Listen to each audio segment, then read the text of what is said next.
You are watching Germantown Municipal Television, your source for everything Germantown.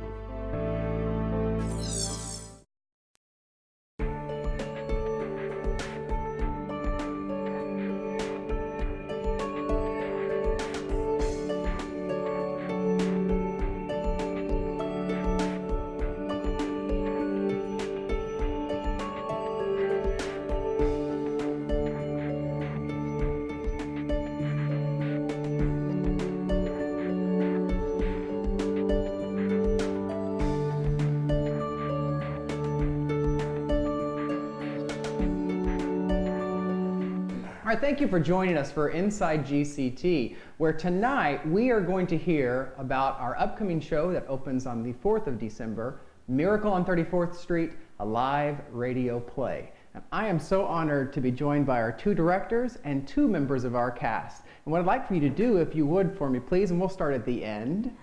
See what I did there? And come this way and just introduce yourselves to us and give us a little tidbit about you, something that we may not know. Hello, I'm Edna. I'm the stage manager and I'm in the show and I'm doing lights and I like to do voices. That's it. Tag, you're it. And I'm Parker Dinwiddie and I'm her father and I'm playing Kris Kringle, and I also do voices, do impersonation, and was a finalist in the Mid-South Fair 2 times. Elvis and Justin Timberlake only 1 time, but I was a finalist 2 times. Now, did Elvis and Justin Timberlake take home the prize? That's a good question. I don't know. Oh, okay. But I did not. But I made it to the finals. So. I'm Brian Everson, and I'm playing Moses in this production. And I'm very excited to be portraying one of my heroes from the Bible.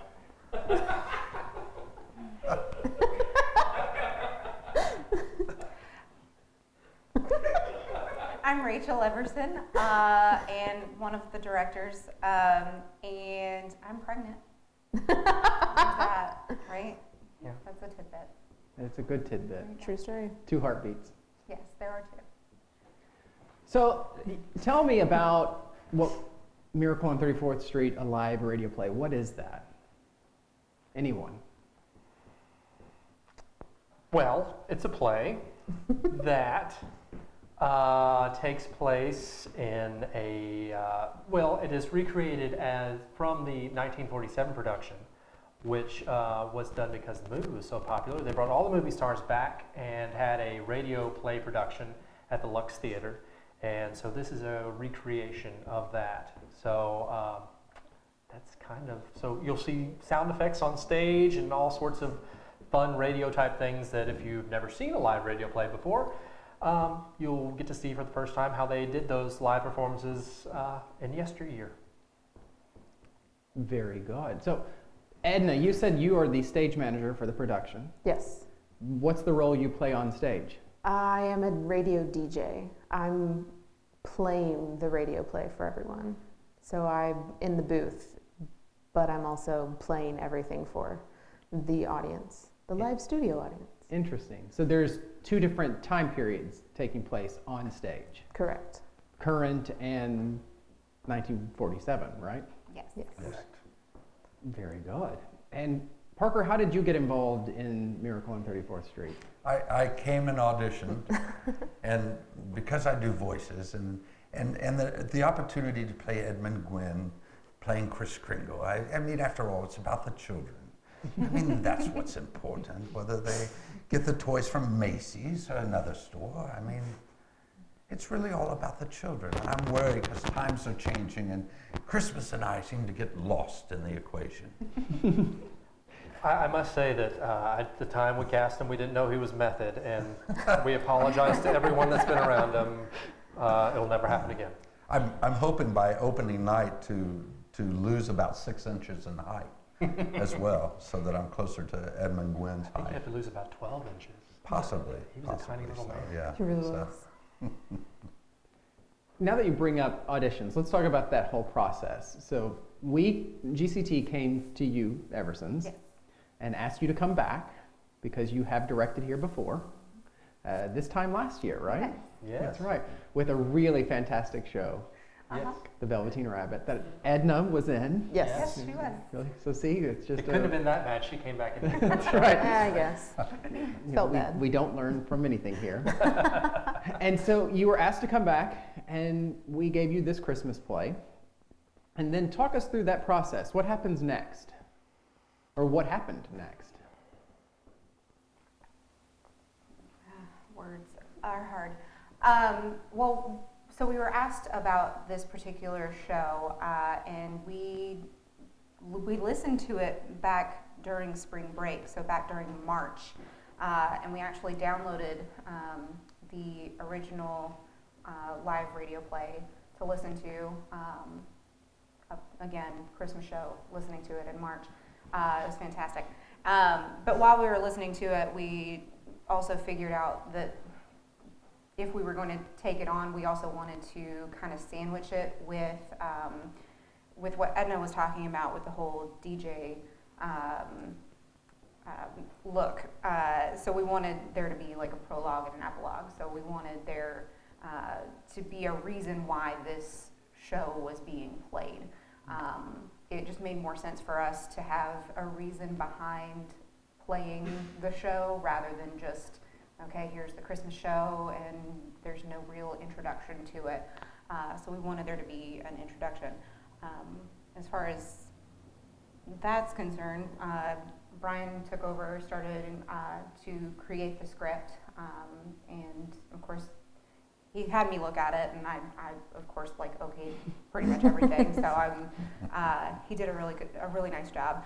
And then auditions. I mean, the cool thing about auditions was like we actually got to be there for casting, which last year That's we right. were not. So getting to cast your own play is nice in and of itself.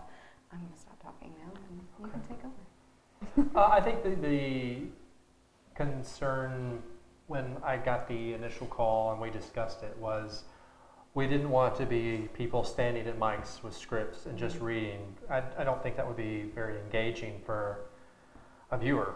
So that's why we tried to add some things, found some great, wonderful people to work our sound effects table so people can enjoy watching how that all happens.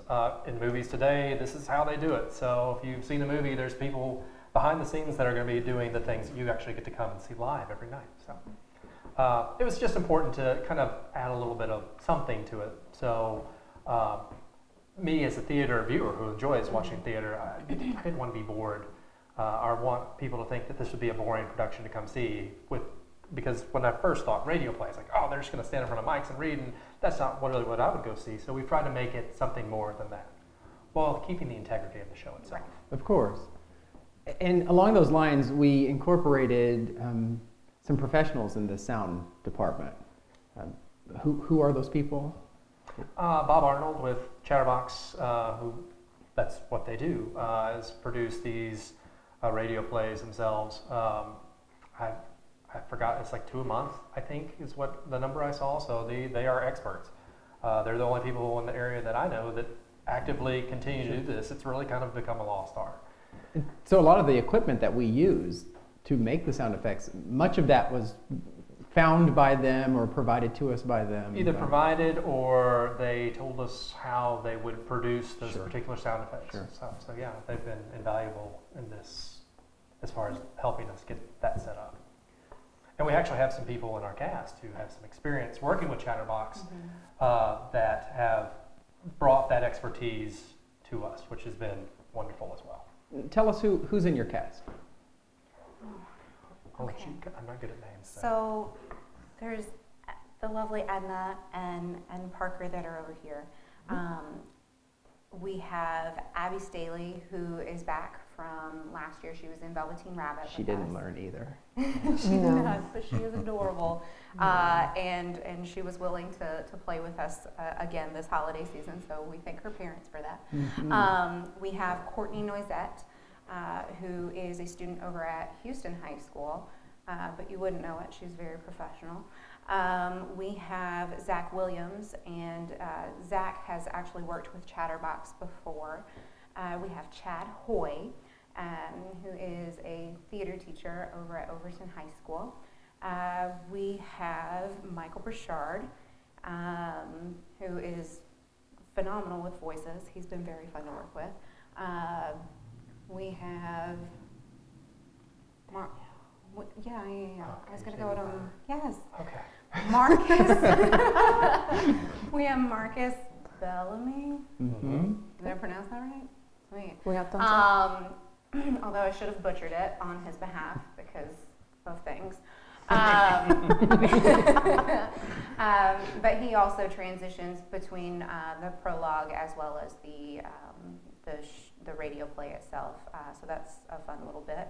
And then, of course, we have Danielle Carr, who is playing Maureen and as Doris, and so she does a really lovely job as well. We were very impressed with her at auditions. I heard she has a special talent as well. Is that correct? Yes, on her on her audition sheet, she under special skills she listed that she could make dolphin noises. So I made sure that she was, being true to herself and true to the paper that she wrote on. And sure enough, she was able to duplicate a lovely dolphin noise for us at auditions. And therefore she was cast. Of course. Absolutely. I mean, if you're feeling down, there's nothing like having somebody who you can call on to say, hey, be a dolphin. Okay, so we're going to fast forward a little, and Parker, you were then cast. Talk us through the next process then. What happened for you once you found out that you were cast in the show? Well, I mean, one of the nice things when you mentioned the auditions and then getting the script and looking it over and then coming to the first rehearsals and doing the read through, what blew me away, the fact that I do impersonation stuff, but the talent of the cast and the voices, because there are a few people, as mentioned, that play more than one character. And so because, again, it's a radio play, and yes, we're going to be in costume and we're going to be acknowledging each other, and there's a little bit of movement and stuff, but they really have to sell themselves based on their voice, solely on their voice. And it's just amazing to listen to the different voices they came up with. And especially Courtney going from playing a little boy to a New York mom to a more sophisticated mom and a little girl and a secretary and Michael is mentioned and I mean everybody in the cast. I mean I may be the only one that's only doing one voice. I mean I'm Edmund Gwynn. But anyway, I love the variety of voices and the facial expressions and that kind of thing. But yeah, I got the script, I looked it over. Because it's a radio play, we will have scripts. We really don't want to just read them. And when you rehearse over and over and over, you get familiar with where your lines are and what you're saying. You have them there, partly to give the impression that you're doing a radio play. But it's always a relief for an actor to know that he doesn't have to memorize all those lines. And then it's just getting familiar and working off each other and stuff. And it's been a wonderful experience. Now, Edna, you're on stage as a character, but you're also doing more than just acting. Yes. Tell us about that. Well, so I'm on stage. Normally, I'm in the back of the theater in the booth, and I'm pressing all the buttons, and I'm giving them lights and sounds and whatnot.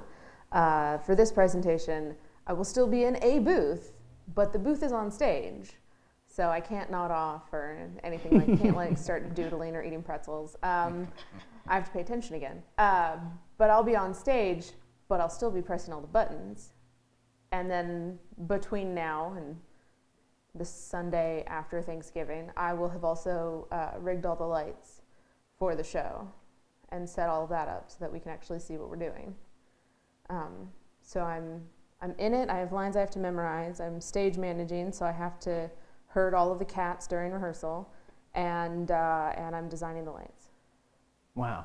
We didn't think her job was hard enough, so we wanted to make sure that we were, Yeah, why not? keeping her up to speed. We don't want her to come back, I so we still- just keep That's how dumping we it do. Well, I on. still haven't learned, so.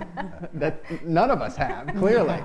We all just keep. So, how do you push the buttons on stage to make? I mean, how does that happen? Well, thank God we have an iPad that has a magical app on it that I can program the lights. I can pull up any light I want in the theater and design a lighting cue and go up and record it and then pull it up on the iPad and then I can just press go.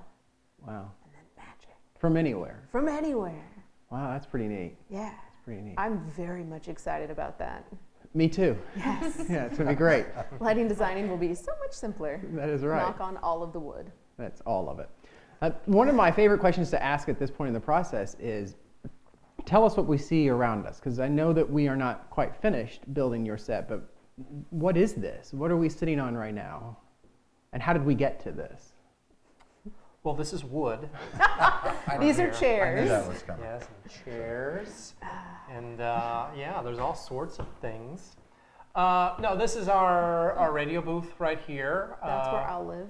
That's Edna's house. The modern day Yeah. studio. Radio I don't studio. know if you can see, but there's a Foley table right there full of fun toys that we'll be playing with during the show. But basically, this is a radio studio that they've built for us that our play will be taking place in. Very cool. So at like the top of the show, there'll be drop cloths and covered, and it'll be a modern studio that looks as if it had been used in the past as something else. And then when I press go for the radio play to come on, then that's when all the magic happens, and it gets transformed from the modern studio into the theater studio with our live audience. And of course, she's not press and go. She's playing a record, which kids nowadays call a vinyl, right? Which was called a record when I was a kid. But she's actually, Dropping the needle. just to give that Not the vision mic, for just the the needle. audience. She's like, Yeah, so if you're a hipster, the show's for you. We're playing True vinyl. story. play vinyl. And I haven't heard the sound effects yet. Is there going to be at the beginning kind of the? And occasionally, I think Edna's also going to scratch it. Yes. Yes. So if you like hip hop, the Only show on is your for you. lines. Only on your lines. Tell me, Susie. Tell me, Susie. Tell me, Susie. We're going to put that in. Perfect. Yeah. Very drowsy chaperone moment. I like this. Good. So much marketability right here. I Who know. knew? Let's think about the process you've gone through thus far. Is there a favorite moment that sticks out for each of you in the process? No. I like all of it.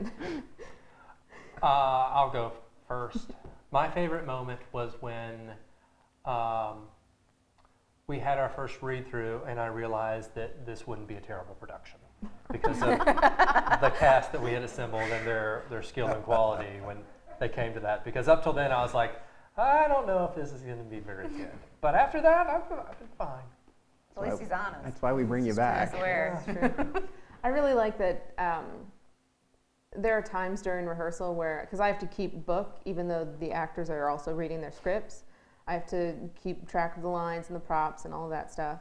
But there will be times where I'm looking down and I know what they're saying, but they act so beautifully and all of their voices are so elegant, and I can tell exactly where they are, and if I close my eyes, I can still see it and I can still hear everything correctly, and it's really cool. It's really nice. Think about it, maybe a week into rehearsals or something, but after we did the read-through and then we worked first act and second act and the beginning and end of the show and different things, and then we did a run-through, and the actors that are working the folio table, in addition to doing lines, had a chance to play with it, and you do that run-through and you go, wow, this is pretty cool. It's coming together. I would have to say I've enjoyed watching Abby act. She is just stinking adorable, and she channels Natalie Wood very well. It's just fun to watch her, watch her act, but like she does things and she's funny without her realizing that she's funny. And I know that she doesn't do it on purpose, but it's adorable and cute, and she's worth coming to see, even if nobody else is. No. Just come to see it. But everybody else is obviously. Of course. I know that there was some team building that was done with the cast just recently when we all watched the film together. Yep.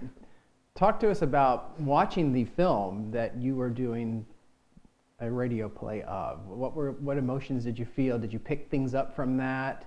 How close is what we do here to the film so that people who may love the film would feel compelled to come and see it? Tell us about that. Well, this one's not in black and white. True. I'm sorry. Very sorry. But it was a lot of fun to come in and watch the movie in the space that we would be playing in. And I mean, there are some moments in the movie that I'm like, oh, why isn't that in there? No. But it's still, there are other moments that we have that I think make up for it. We'll be okay. The majority of the script is I mean, some of it is basically word for word. Yeah. Oh, yeah. And so that was fun to watch. It was also neat asking our two youngest cast members about the show afterward because they had never seen it before. So that was sweet to get to share that with them. Yeah. I'm terrified, but please tell me from your perspective what that was like to watch what will happen up here. Why are you terrified? Because with this being your third time on an Inside GCT, I have come to understand. My answers are strange. Well, I guess what I would say is it being a different medium, the way it is played in the movie is understated on purpose, again, because the camera allows you to be right here in the face. And all of our character choices, by at least director's choices, that we tend to want our characters more Just bigger. bigger, overall. larger, funnier. So I think what I took from it was I think our show will be funnier than the movie version. And it's not what I would consider a comedy by any stretch, but there are some funny moments. But I think we've tried to layer a lot more comedy in this show than they have in the movie, and we've incorporated some what we hope will be funny sound effects as well that will allow some laughter and enjoyment of the audience. So, see, that wasn't so bad. It wasn't bad. And actually, I wanted to say something to that because I noticed when we were watching it in our team building that the cast laughed at Miracle in the parts where I think you guys have found the comedy that the movie does not portray it as comedic, and yet the cast was finding it funny because of all the work. So bravo for that. It's going to be great to see the audience pick up on that as well. It was a lot of fun watching it with the cast and knowing some of the cast had never seen it. I mean, I grew up in Memphis, and every Christmas Eve at 10:30 on Channel 3 was Miracle on 34th Street. And I mean, I don't remember the first year I saw it, but it was probably between age 5 and 10 when they invented TV. And so, I mean, I watch it every year, and then on videotape, now DVD, and my bride allows me to watch Christmas stuff after Thanksgiving. So getting to see it before Thanksgiving was a thrill. So. And he cried. I always cry. I always cry when. No. Right now. But no, when actually, and it varies. It's usually right after the trial's over, and Kris Kringle's talking to Doris, and then they're at the party, and Susie doesn't get her present, and I mean, I'm just like all choked up and teary-eyed and all that. I love it. It's my favorite movie. Were you really excited to be able to play this role then, having that emotional connection to the film? Honest to gosh, I got choked up the first night when we did read-through. When we got to that last part, I'm sitting there going, okay, I'm like the old guy in this cast. I can't be doing this. The eyes are fluttering a little bit. And thrilled. I mean, I'm playing, because growing up, I really thought he was Santa Claus. Wow. He's not Santa Claus? He is. And I thought that. So now I'm getting to channel him. So And there's also, and we won't give it away, but there's an added extra bonus and button to this production that if you tear up at the Yep. end of the trial or Yep. you tear up later, Brian's done a great job of adding a nice little button to this. We'll Yes. see. Yeah. So But, that yeah. it's reason I've tried. reason I love enough it. to come Yeah, out and it's see May it. great. fail, but It's I've great. tried. No, it doesn't fail. Okay. It lands perfectly. So, all right, let's ask some fun questions. You ready? Oh boy. Okay, here we go. Chicago, 1894. Perfect. That is correct. 100 points. Okay, going from Rachel, you get to go first. Yes. This one's the easy one. We're going that way. Okay, you ready? What is your favorite word? Oh, my favorite word as of late is daughter. Oh. Oh. It's very cool. Why? Because No, I know. My favorite word is short, but as was used in the Jeopardy spoof. I really like it when he says short, Alex. Sheba. It's, I just enjoy that skit a whole lot. Okay. Wow, my favorite word. I don't know. I like saying British words to confuse Americans, like schedule. Scimitar. Our garage. And when you go to the garage, don't scratch your Jaguar In your new Adidas. in your new Adidas shoes. Voila. So, schedule. Shenanigans. Oh, there's another one. So many S words. Yeah. All of them. Coming the other way, what is your least favorite word? Shenanigans. Work. True story. Flatulence. Oh, that's a bad one. Mine would be 2 words: student loans. Can I change my answer to that? No. 'Cause That is shenanigans. dead. Yes. So they mean the same thing. What turns you on? Oh, gosh, I know that you're going to ask this, and I still neglected to think of an answer. I don't. Pass. Don't worry, You're it's gonna looking come at her. Oh. Yeah. Very good. You can reference him on the next question. You notice she didn't say me, right? Yeah. She's Okay. like, I Well, can't think of anything that turns me on. well, since Brian stole my answer, I'll go with.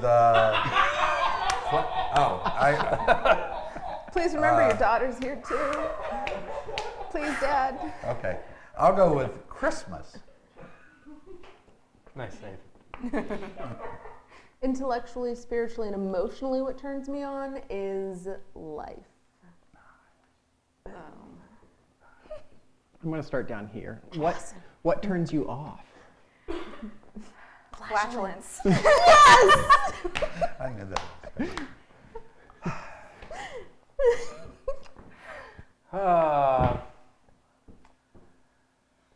Body odor. Yeah, it's not good. And you've been on stage a lot recently with very sweaty people. Yeah. Thankfully, they're not stinky sweaty. They're just Very wet sweaty. Moist. There's which is difference. slightly better. Yeah, I've been around both, but stinky sweaty is, ooh, it's not pleasant. Rudeness. Shenanigans? I'm seeing I a thought I trained you trend. back. Did you learn that word today? You just want to fix it? Well, that's how No, I you're really- supposed to do. Like, once you don't- learn a word, you have to repeat it several times. So I remember 3 it. times. Yeah, Three I times. think So we now should I can't say it Pee anymore. Wee Playhouse shenanigans for the rest of the night. Can we do that? Yes. Okay. Perfect. All right, Edna, what sound do you love? I love the sound of the ocean. Tag, you're it. Music. Without music, life would be a mistake. So there's this camel that laughs exactly like Peter Griffin. It's great. Yes. Search YouTube, Peter Griffin camel. Okay. Best thing ever. No joke. We were in New York, and you know, I think we had just woken up, maybe, and Yeah. he had checked his Facebook, and his sister had sent him this video, and he must have played that in one day over 20 times. And I'm not a fan of Family Guy because it's it rates on my ears. But wow, he likes that noise. So that's your least favorite sound then? That would be my least favorite. There you Correct. Okay, so what is the sound that you love? The bell at the end of the school day, so I can not be at work anymore. Very good. Very good. Brian, what sound do you hate?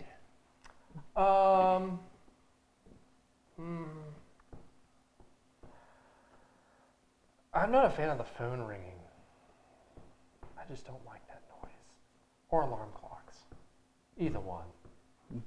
Ironic that our prop master tried to make the phone ringing sound an alarm I clock. know. Now I see Like why she that hates was. me. I see why that was nixed. Parker, what sound do you hate? Squeaking car tires anywhere near me. Rachel, what sound do you hate? The Oh, you mean camel. besides the camel?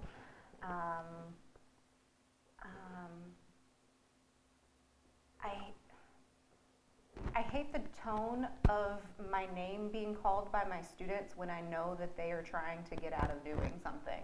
When they say, Miss Everson, I don't like that tone. Other than that, I love being called Miss Everson. Yeah, we should be However, taking there notes is a on that. certain tone that you don't want to use. Edna, what sound do you hate? Oh, people chewing. I don't want to hear you chew. Oh, yeah. Thank you. I'll give you a long Air distance high high five five. to that. Yes. She's made that very clear to me on many occasions. Oh my lord, shut your mouth. I have a child who I have to eat at the same time as him because I can't be in the room if he's the only one eating. It's true. It's very true. All right, Rachel, what profession other than yours would you like to attempt? Sniper.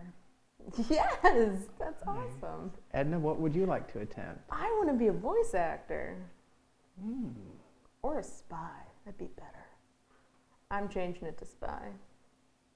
I'm gonna have to deduct points for the change, That's but okay. I'll accept it. Parker, Wow.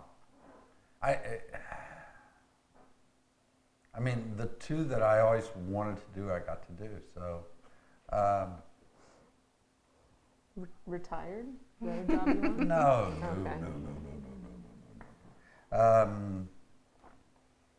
No. Be in a Star Trek movie. Yeah. There you go. Brian, Zombie hunter? Nice. Brian, what profession would you not like to do?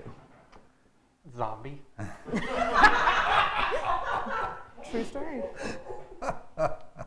Parker, what profession would you not like to do?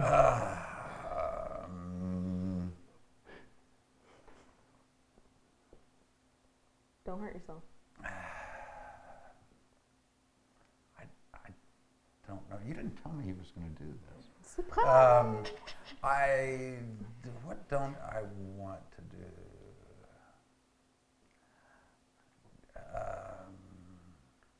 Be a high school principal. No offense, Courtney. I just, Edna? I don't want to be a crash test dummy. Yeah. That'd be Good one. yeah. Good one. But if I was, maybe I could be a zombie and we could train up and you could I could hunt you after Yeah. the trash. Yeah, Sweet. Or she can give you points on how to be a zombie. exactly. Because I'll be a spy too. Zombie Zombie spy. spy. She's playing both sides. Done. See? Rachel, what profession would you not like to do? And you may not say teacher. It's actually kind of associated. I would not want to be a professional driver. I would not want to drive as a profession. What if you were a NASCAR professional driver? No, I just, no. This is Uber. true. No. No, No over-the-road trucking for you in the future? absolutely not. All right, moving down the line. Rachel, if heaven exists, what would you like to hear God say when you arrive at the pearly gates? Your loans have been forgiven. Yes. It's pretty good. I like that. There is Buffalo Wild Wings in the back for you. That's how I get you to come back I out. know. It's true. Relax. It's okay. You don't have to think anymore. It's a toss-up, really. I've thought about this, and it's either when I show up, he goes, "Thank me, you're here! Quick, top of one!"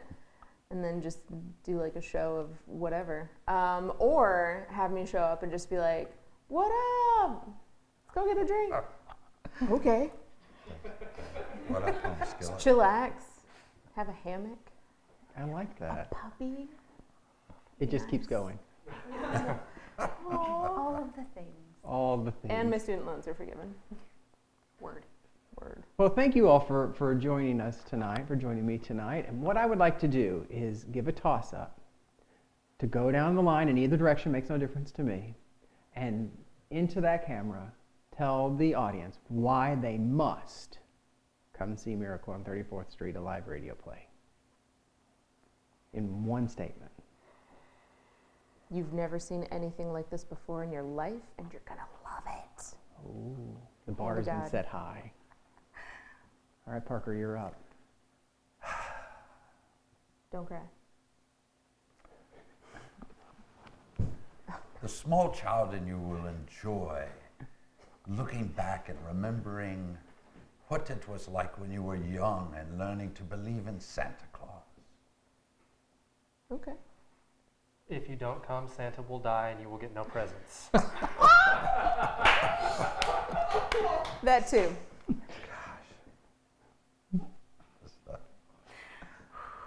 All the feels. All of them.